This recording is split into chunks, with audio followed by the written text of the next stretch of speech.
Bahagyang humina at bumilis ang kilos ng Typhoon Orduha. Huling namataan ng pag-asa ang mata ng bagyo sa layong 920 kilometers east-northeast ng Itbayat, Batanes. Taglay nito ang lakas ng hangin umaabot sa 150 kilometers per hour at bugsong hanggang 185 kilometers per hour.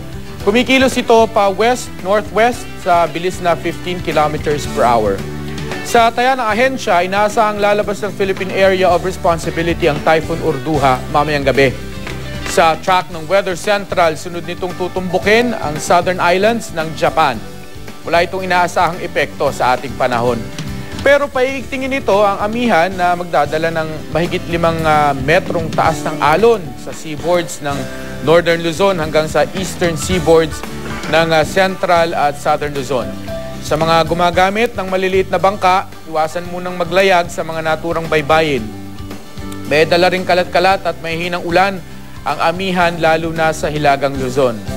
Sa datos ng Weather Central, magiging bahagyang maulap ang papawirin sa malaking bahagi ng Luzon. Posible pa rin magkaroon ng thunderstorm. Gayun din ang inaasahang panahon sa Visayas at Mindanao. May tsansang maging mas makulimlim sa ilang bahagi ng Zamboanga Peninsula. Para sa ibang update, bisitahin ang GMA Weather webpage, Twitter at Facebook page.